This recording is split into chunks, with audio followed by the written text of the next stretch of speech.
My name is Vanya. One night something happened that changed everything. My family finally said out loud what they had been showing me for years. I was standing in the front hallway of our house with my back pressed against the door. My brother, Riven, was right in my face, pointing his finger at me and yelling, "No one wants you here." I froze for a second. I couldn't believe what I was hearing. Those words hit me like a punch in the chest. Before I could even start to feel the sting of being told I wasn't wanted, I heard clapping. My mom. She was actually clapping for him as if he had done something amazing instead of shoving his own sister toward the street. My dad was standing off to the side, quiet, looking down, pretending he wasn't really there. At that moment, something inside me just switched off. I didn't scream. I didn't cry. I didn't beg them to take it back. I just looked at all three of them, memorized how proud they looked as they finally pushed me out of their minds and said quietly, "Okay." Then I turned around, walked upstairs to my room and started packing. I packed my jeans, a few t-shirts, my work shoes from the coffee shop, the laptop I bought with my own money, and the cash I had hidden in an old mug. Every zipper I closed felt like another thread snapping between us.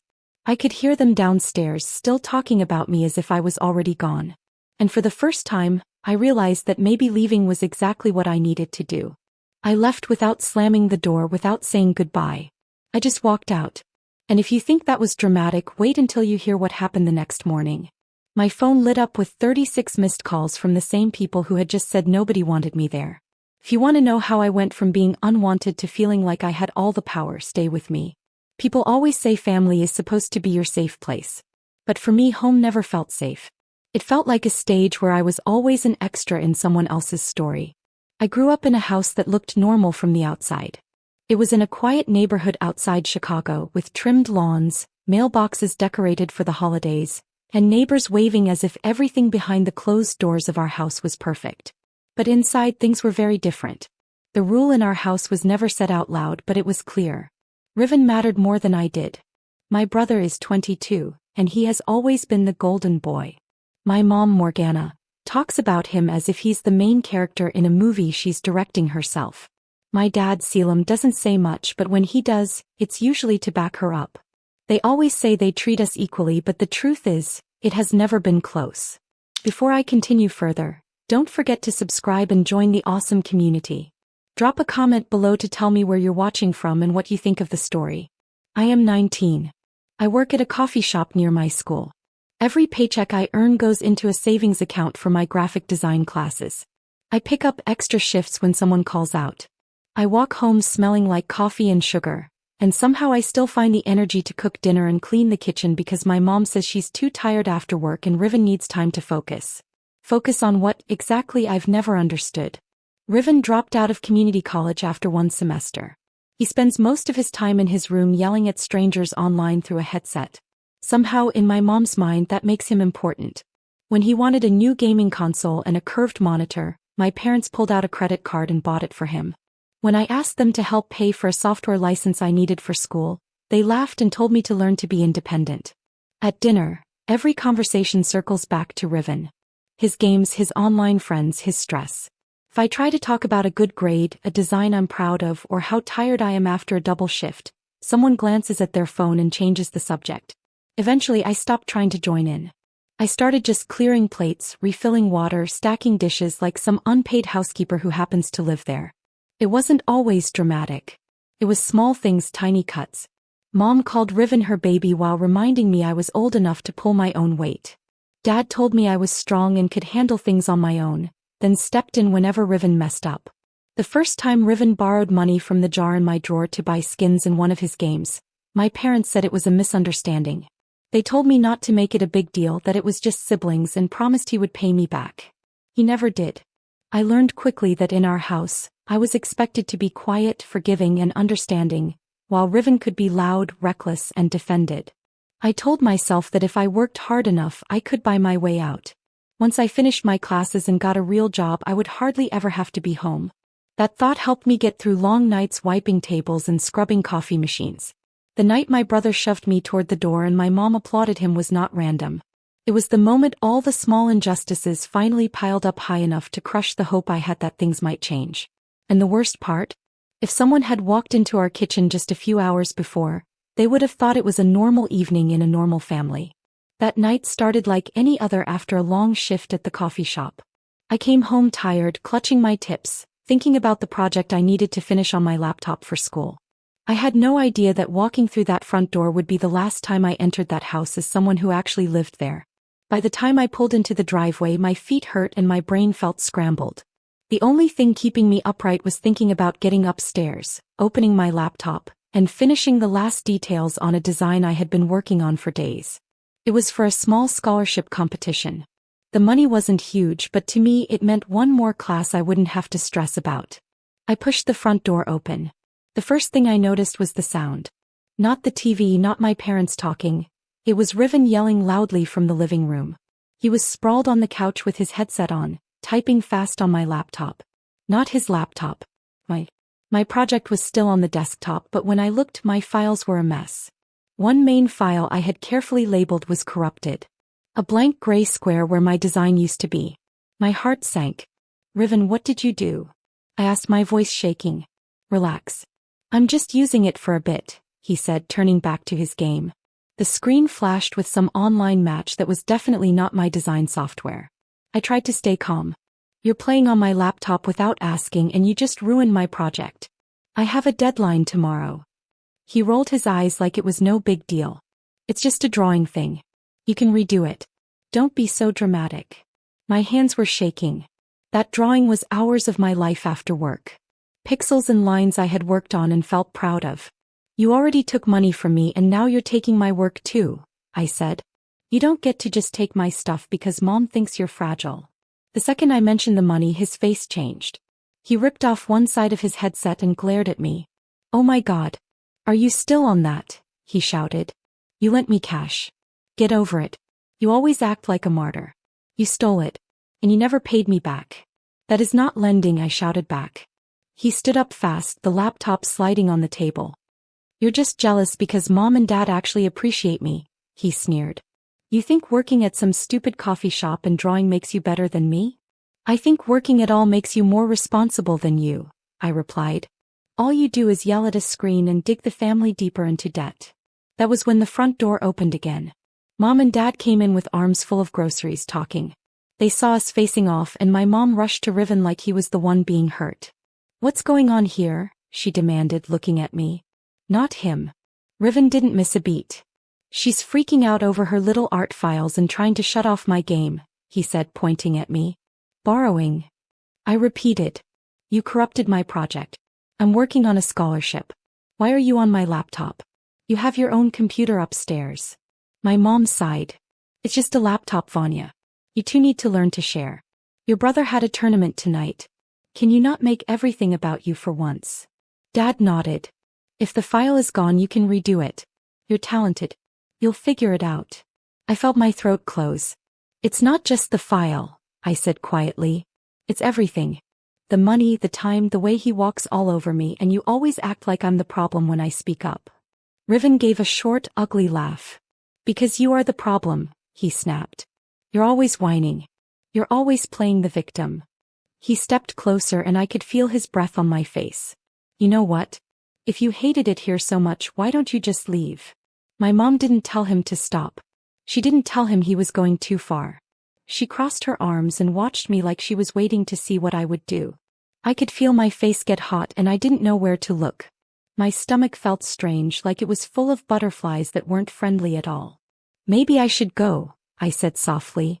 Maybe you'd all be happier if I wasn't here. Riven laughed a little like he thought I was being dramatic. No, maybe about it, he said, and then he shoved me. It wasn't a little push like a friend might give you when playing around.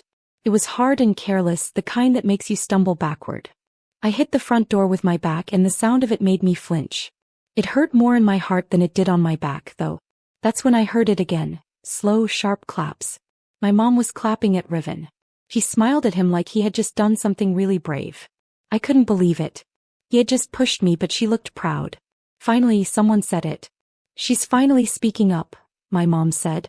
My dad looked away, his jaw tight, but he didn't move or say anything to stop him. At that moment, something inside me just shut down. All the fear, all the anger, all the tiny hope that maybe they would see how mean they were. It all went quiet. I felt like a robot for a second. I straightened my back, smoothed my shirt, and looked at each of them one by one. Got it, I said softly. Message received. Then I turned without saying another word. I walked upstairs to start packing. They stayed downstairs, already talking about me like I was a problem that they finally solved. I didn't slam the door. I just walked out with my backpack and duffel bag. My heart felt numb, heavier than any luggage I could carry. The air outside was cold and it stung my cheeks, but even that cold felt softer than my mom smiling at Riven while he shoved me. I put my things into my old, beat-up little car. I sat behind the wheel for a second, looking back at the house. No one came to the window. No one opened the door. I had been afraid of admitting it for a long time, but now I did. They didn't want me there. And maybe I didn't need them as much as I had always thought. I started the car and drove toward the city. My hands were tight around the steering wheel. The headlights stretched ahead, lighting up a road that seemed to take me away from everything I had ever known. I texted my best friend Navarra while I drove. Hey, can I crash at your place tonight? Long story. She answered before I even reached the next stoplight. Of course, just get here. When I got to her tiny apartment, she opened the door in sweatpants and messy hair. She pulled me into a hug and didn't say, "I told you so," even though she could have. That hug made my chest feel a little lighter. We ordered cheap pizza.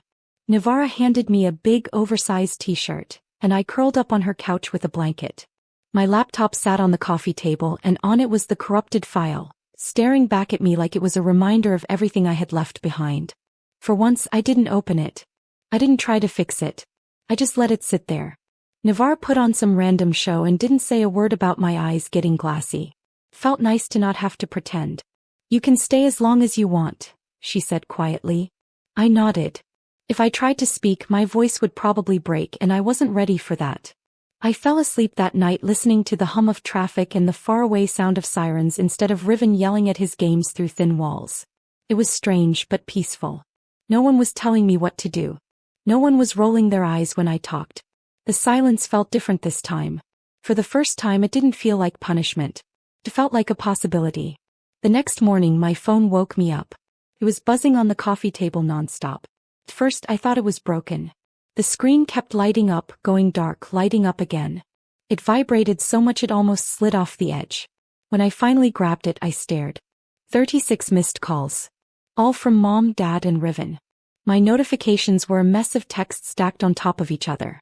The first messages were exactly what I expected. "This is ridiculous, Vanya. Stop being dramatic and come home. You're scaring your mother." Then one from Riven.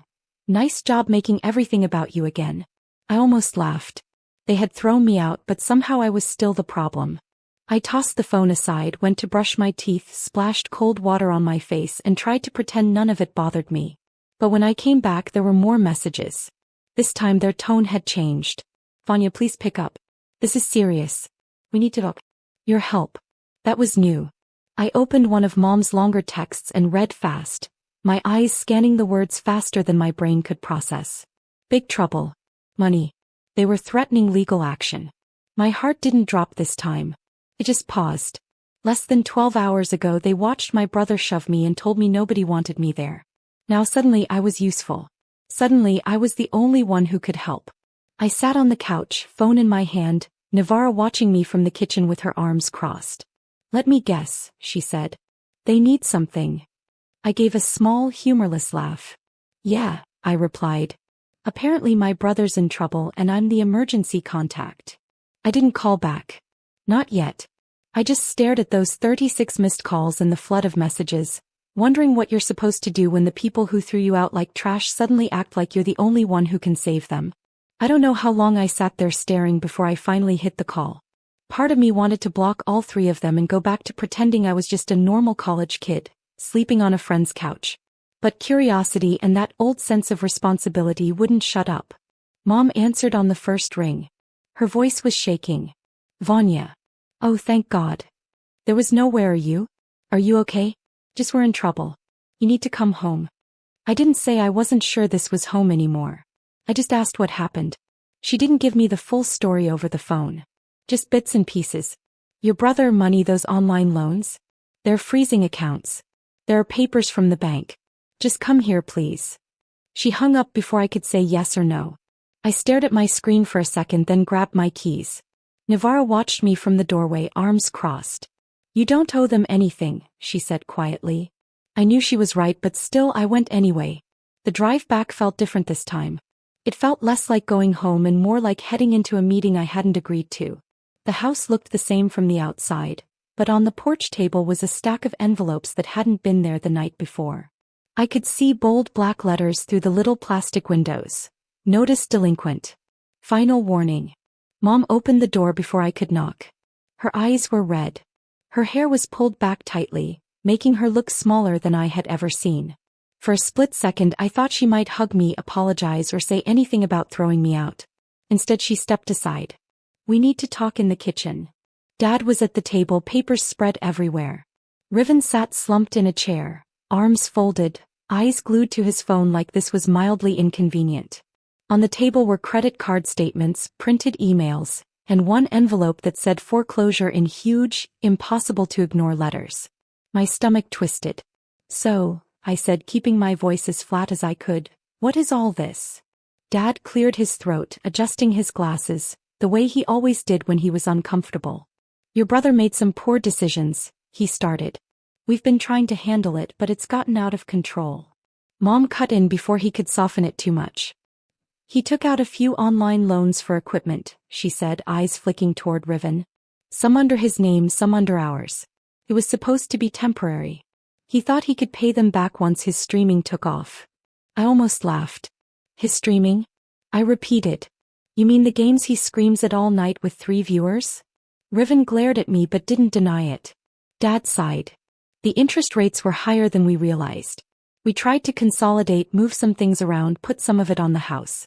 Now the credit cards are maxed. The loans are in default. The bank is threatening to start foreclosure if we can't make a lump sum payment. How much? I asked, my throat dry. Mom swallowed. $15,000, she said. The number hung in the air.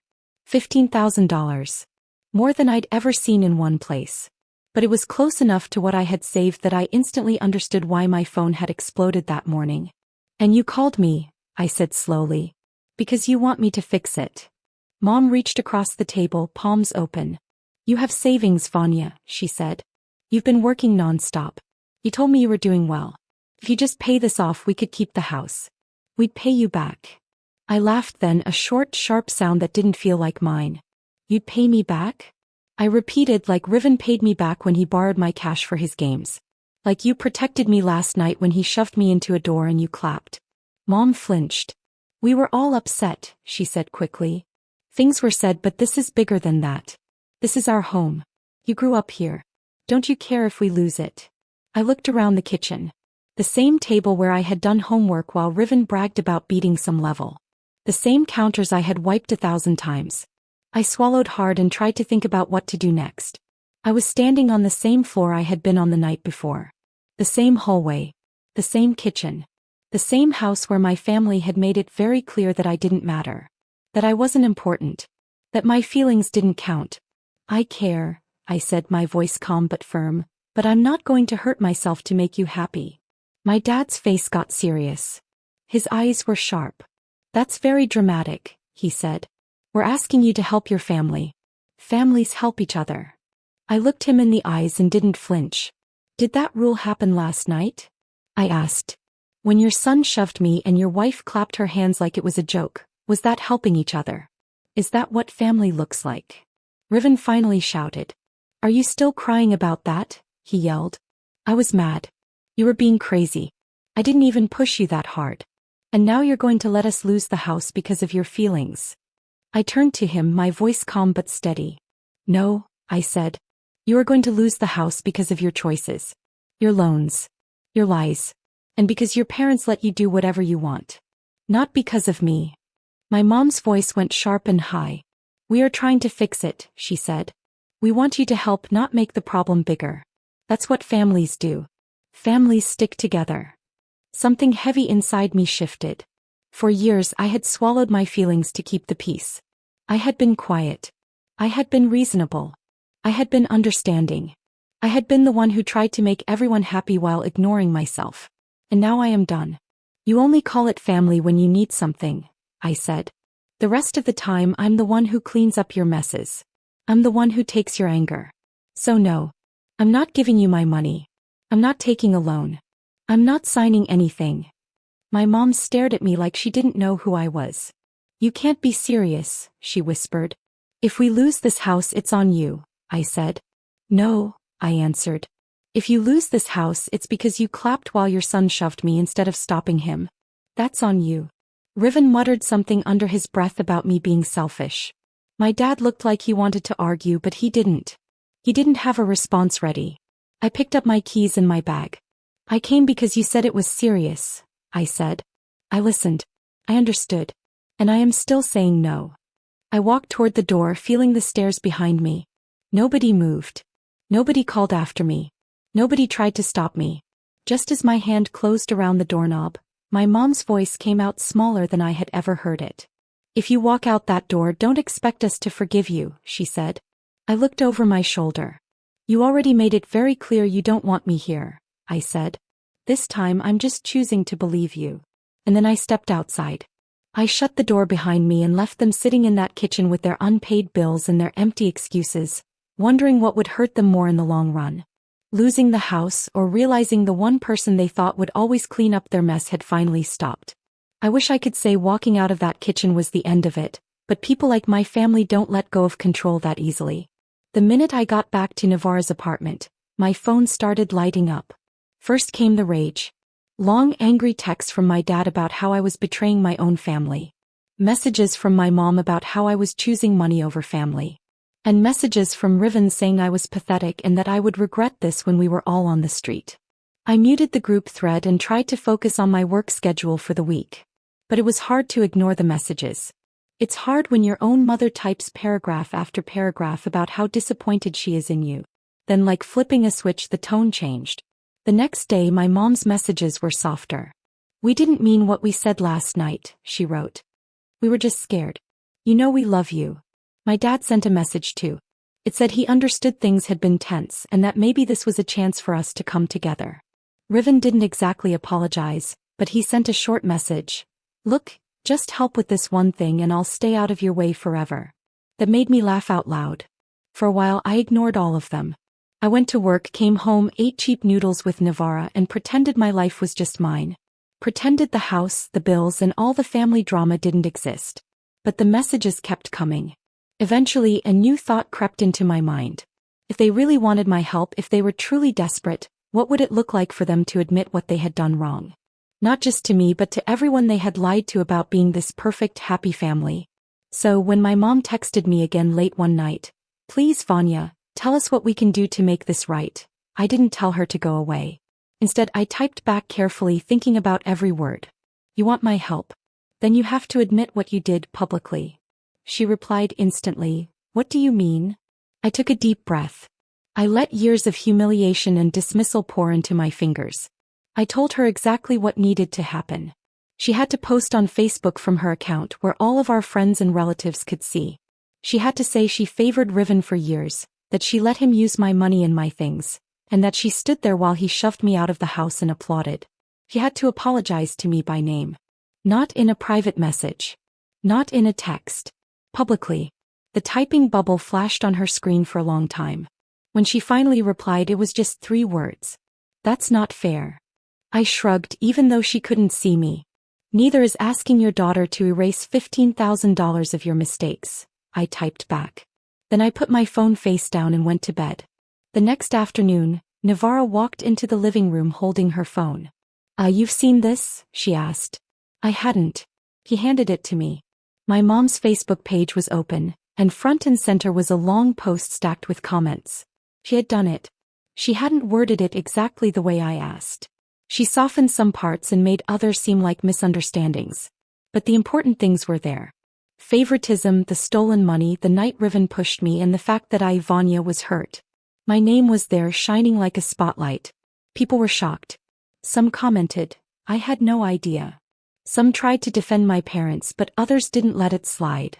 Family members tagged me asking if I was okay. Messages from cousins I barely spoke to popped up in my inbox, saying they believed me and were sorry. My mom texted me a screenshot of her own post like proof. "We did what you asked. Now will you help us keep the house?" I stared at the message. I thought about the little girl version of me who would have done anything, paid anything just to be chosen. I thought about how my chest felt hollow when my mom clapped while Riven shoved me. And then I thought about the version of me who had slept on a friend's couch and still felt more at peace than I ever did in that big pretty suburban house. I believe you're sorry, I typed back. I accept your apology. But I'm still not giving you my money. I'm not going to fix this for you. There was a long pause. Then my dad's number popped up on my screen. He was calling. I let it ring out. Another text arrived. You're being cruel. I replied with one sentence, and it meant more than anything I had ever said to them. Facing consequences isn't cruelty. After that, things moved faster than I expected. The bank didn't care about Facebook posts or family drama. Notices turned into final notices. And then my parents had a move-out date. They tried to sell whatever they could, furniture, electronics, even that shiny gaming setup they had gone into debt for in the first place. But it wasn't enough. Riven lost his part-time job when the company ran a background check and saw all the lawsuits attached to his name. Neighbors noticed the for sale sign and the moving truck. My mom's posts changed too. From bragging about her amazing son to vague quotes about being betrayed by the ones you love. But the people who had seen her confession didn't forget. Some unfriended her. Others stopped responding. The perfect image she had built for years cracked right in front of her. And this time there was no one left to glue it back together. I watched it all from a distance through screenshots and secondhand updates. I hadn't lifted a finger to ruin their lives. I had just stopped cleaning up their mess. And somehow, that was enough to let everything they had built on lies and favoritism collapse under its own weight. If you were in my shoes, would you have stepped in at the last minute to save them? Or would you have let them finally feel what it's like to live with the consequences of their own choices the way I did? 6 months later, I sometimes catch myself thinking about that night in the hallway. It feels like I'm remembering a scene from someone else's life, like a movie I watched a long time ago. My mom clapping while my brother shoved me used to replay in my head on a loop, keeping me awake at night. Now most nights I fall asleep in a tiny one-bedroom apartment that is completely mine. My own thrifted furniture, my own mismatched mugs, my laptop on a desk that nobody touches but me. I still work at the coffee shop, but only part-time now because the rest of my schedule is filled with freelance design work and an internship I landed at a small calumeting agency downtown. The scholarship I was trying to apply for that night? I redid the project from scratch on a borrowed laptop at Navarre's place. I ended up winning a smaller grant than I had hoped for, but it was enough to prove to myself that I didn't need anyone's permission to move forward. My parents and I talk sometimes, but it's not the way it used to be.